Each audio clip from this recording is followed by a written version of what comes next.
Assalamualaikum Football United, ringan amatiran ala gua.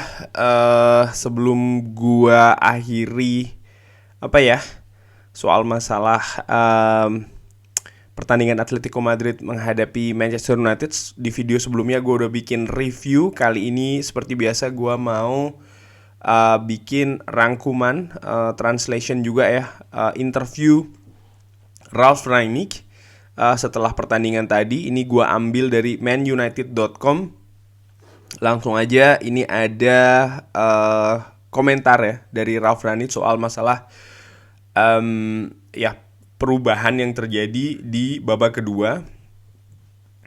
Ralf Rangnick mengatakan ya, saya tidak tahu kalau saya menyelamatkan itu, tapi penampilan di babak pertama saya cuman bisa bilang yaitu tadi ya, hanya bisa lebih baik daripada bagaimana yang kita tampilkan di babak pertama. Saya tidak percaya apa yang terjadi di babak pertama. Kita bermain tanpa tanpa perjuangan, tanpa agresi terhadap bola, dan itu kenapa kita sangat berjuang di babak pertama, sangat kesulitan di babak pertama. Di babak kedua kita jauh lebih baik, kita memiliki possession di area-area penting, dan saya pikir dengan 10 menit tambahan ya, kalau seandainya pertandingan itu ditambahkan 10 menit lagi, kita bisa saja memenangkan pertandingan tersebut.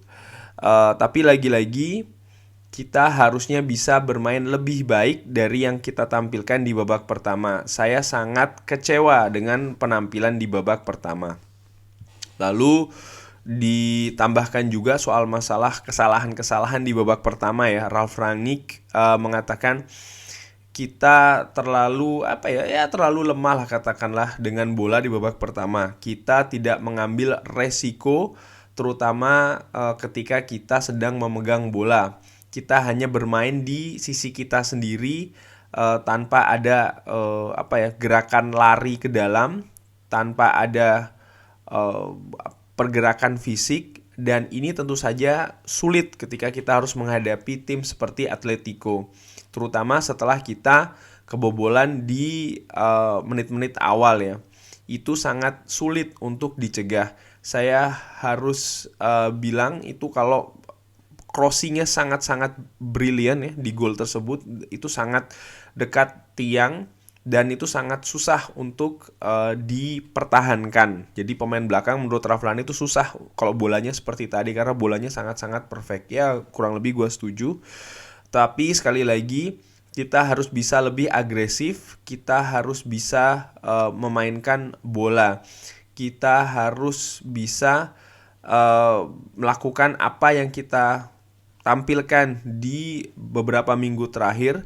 Dan ketika menghadapi tim seperti Atletico, kita harus lebih banyak lari yang lebih dalam. Artinya itu tadi ya, penetrasi, pergerakan tanpa bola di babak pertama sangat-sangat minim.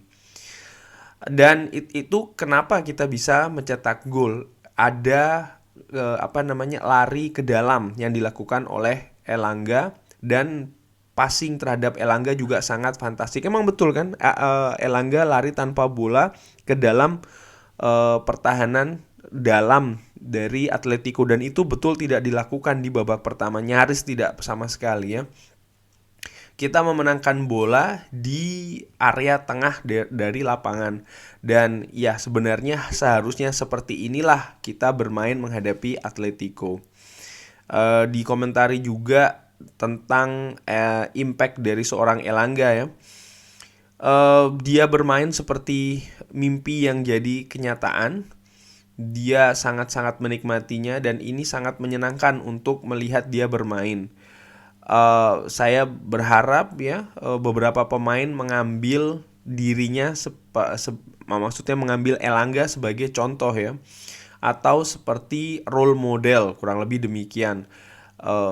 Bukan karena dia melakukan segalanya itu bagus, tidak, tapi karena yaitu tadi, dia sangat menikmati dirinya di atas lapangan, dan ini tentang segalanya. Artinya ya sudah, enjoy ya kan, jangan ada tekanan dan lain-lain, dan itu yang diinginkan Ralf Rangnick juga kepada pemain-pemain lain. Sepak bola itu adalah olahraga yang sangat penting dan lebih penting lagi untuk supporter dan juga media. Tapi ya ini tentang bermain bola dan harus menikmati itu semua di atas lapangan. Dan ini yang saya harapkan yang dilakukan ketika kita menghadapi Atletico ya. Nanti di beberapa minggu ke depan di leg kedua maksudnya. Ralf Rangnick ingin supaya pemain itu tidak ada tekanan, benar-benar enjoy, dan itu bisa dilihat menurut Ralf Rangnick dari seorang Anthony Elanga. Ditanyakan juga kenapa memainkan Lindelof di bek kanan, Ralf Rangnick mengatakan, ya saya pikir kita harus bisa memenangkan itu ya, banyak duel areal, dia maksudnya area duel, set piece, free kick, dan untuk kita dan tentu saja ketika lawan ada di daerah berbahaya, untuk itu tadi melawan set piece, free kick juga harus bisa menang, terutama bola-bola duel ya. Dan saya pikir 3 central defender ini dalam keadaan yang cukup bagus. Oke. Jadi gua tahu sekarang sebenarnya Ralf Rangnick ini ingin memakai 3 back ya sebenarnya kalau dari yang dibilang seperti ini, walaupun Lindelof dipasang sebagai back kanan. Ini kalau menurut gue ya dengan amatiran melihat dari keterangan dari Ralf Rangnick. Ditambahkan saya juga berpikir sebenarnya kita bisa bermain dengan 3 back tengah di pertandingan tadi. Nah, betul kan? Secara defense, tapi juga setelah 7 menit kita ketinggalan 1-0 dan kita merubah rencana itu. Tentu saja saya tahu ini bukan posisi terbaiknya. Artinya bukan posisi terbaik dari Victor Lindelof ditempatkan di sisi kanan. Tapi saya pikir kita bisa melihat ya, paling tidak selama setengah jam ketika kita memiliki Aaron Wan-Bissaka di atas lapangan dan juga Alex Telles, kita lebih punya posesi atau kita lebih punya ball possession ya. Ya tentu saja karena Aaron Wan-Bissaka memang posisinya di bek kanan ya kan. Sementara Victor Lindelof secara natural ya kan sebenarnya center back.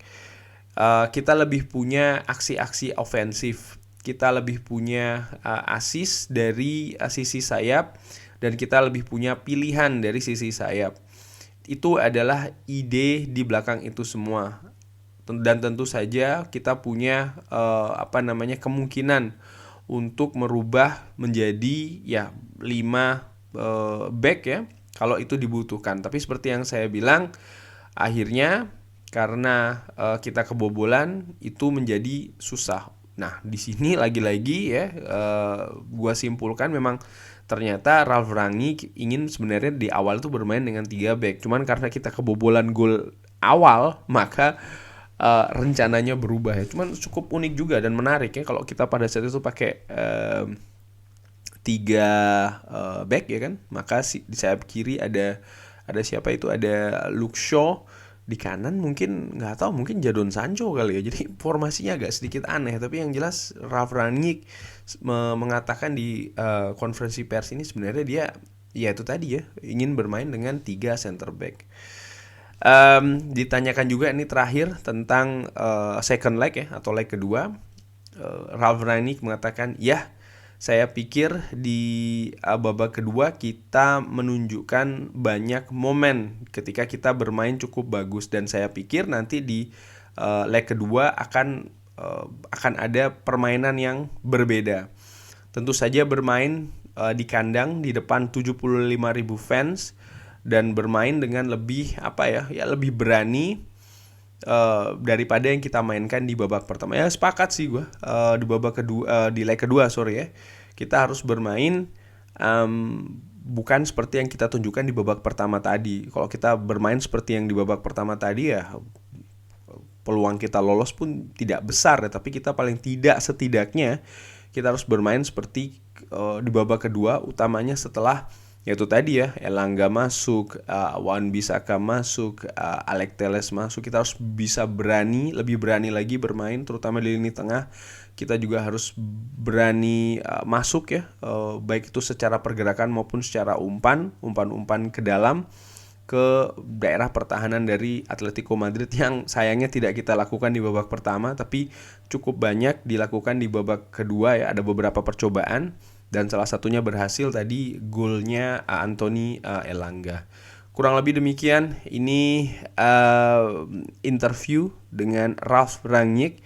Gue ambil dari manunited.com. Terima kasih sudah menyaksikan. Jangan lupa like, subscribe, dan juga sholat. Wassalamualaikum warahmatullahi wabarakatuh.